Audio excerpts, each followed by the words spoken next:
Aujourd'hui, nous allons explorer un concept fascinant mais souvent méconnu, les vampires énergétiques. Alors, qu'est-ce qu'un vampire énergétique? Ça sonne un peu fantastique, non? Comme si on parlait de créatures mythiques. Mais je suppose qu'il y a une explication plus terre-à-terre? Absolument.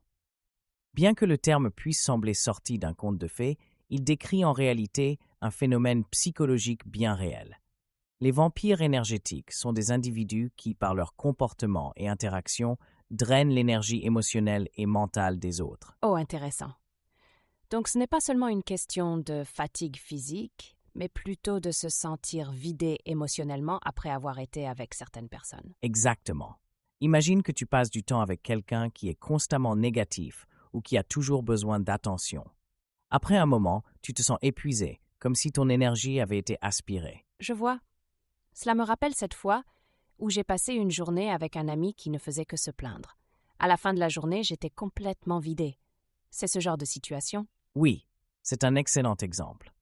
Les interactions sociales peuvent avoir un impact significatif sur notre bien-être mental et émotionnel. Des études ont même montré que les personnes avec des niveaux élevés de névrosisme et de dysrégulation émotionnelle sont plus susceptibles de drainer l'énergie de ceux qui les entourent. Waouh, je n'aurais jamais pensé que cela pouvait être étudié scientifiquement. Alors, comment peut-on reconnaître ces vampires énergétiques dans notre vie quotidienne? Eh bien, ils ont souvent des traits communs, comme un besoin excessif d'attention, un comportement manipulateur ou un manque d'empathie. Ils peuvent aussi être émotionnellement instables. Ça me fait réfléchir à certaines personnes que je connais. Mais pourquoi les appelle-t-on des vampires? C'est une métaphore puissante. Tout comme les vampires mythiques aspirent le sang de leurs victimes, ces individus puisent dans l'énergie émotionnelle des autres, souvent sans même s'en rendre compte. C'est fascinant. Alors, la prochaine fois que je me sens épuisée après une interaction, je devrais peut-être me demander si j'ai affaire à un vampire énergétique. Exactement. Et dans les prochains segments, nous explorerons comment identifier ces vampires émotionnels et comment protéger notre propre énergie. Alors, plongeons un peu plus profondément dans ce que sont vraiment les vampires énergétiques. Comment les définirais-tu? Hmm, je dirais que ce sont des personnes qui, d'une manière ou d'une autre, nous laissent épuisés après une interaction, mais je suis sûre qu'il n'y a plus que ça, non? Exactement. Les vampires énergétiques ont souvent un besoin excessif d'attention. Ils peuvent être constamment négatifs, toujours à la recherche de drames ou de conflits. Ça me rappelle quelqu'un qui, peu importe la situation, trouve toujours quelque chose de négatif à dire. C'est comme s'il ne pouvait pas s'en empêcher. Oui, et c'est souvent accompagné d'un comportement manipulateur. Ils peuvent essayer de contrôler les autres ou de les faire se sentir coupables pour obtenir ce qu'ils veulent. C'est un peu effrayant quand on y pense.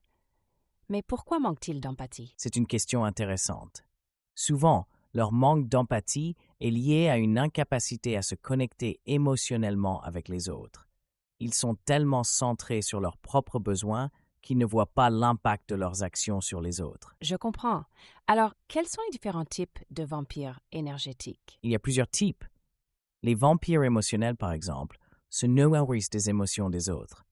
Ils provoquent des réactions émotionnelles pour absorber cette énergie. Comme quelqu'un qui aime créer du drame juste pour voir comment les gens réagissent. Exactement.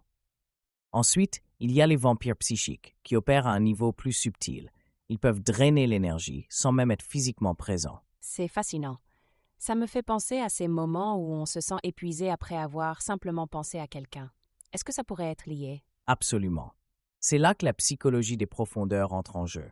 Carl Jung, par exemple, parlait de l'archétype du vampire, une image universelle qui réside dans notre inconscient collectif. Wow, donc c'est quelque chose qui est ancré en nous depuis longtemps. Comment ces archétypes influencent-ils notre comportement? Les archétypes comme le vampire sont déclenchés par des émotions, des symboles et des images. Ils peuvent influencer notre comportement de manière inconsciente, nous poussant à agir d'une certaine manière sans que nous en soyons pleinement conscients. C'est incroyable de penser à quel point notre inconscient peut influencer nos actions. J'ai hâte d'en savoir plus sur comment nous pouvons gérer ces influences. Passons maintenant à l'identification et à la gestion des vampires émotionnels. Quel type de comportement nous recherchez? Je suppose qu'il y a des signes évidents, comme quelqu'un qui se plaint tout le temps. Mais quels sont les autres types de vampires émotionnels? Exactement. Le plaignant chronique est un bon exemple. Il y a aussi le drama magnète, celui qui attire ou crée des drames pour se nourrir de l'énergie émotionnelle des autres. Oh, comme cette personne qui transforme chaque petit problème en une crise majeure. Oui, c'est ça. Et puis il y a le guilt tripper, qui utilise la culpabilité pour manipuler et obtenir ce qu'il veut. C'est vraiment sournois. Comment peut-on se protéger de ces comportements? La première étape est de reconnaître ces comportements. Une fois identifiés, il est crucial de mettre en place des limites claires. Des limites, comme dire non plus souvent. Exactement. Dire non sans culpabilité est essentiel. Il est aussi important de pratiquer l'auto-soin, de prendre du temps pour soi afin de recharger ses batteries émotionnelles. Ça a du sens.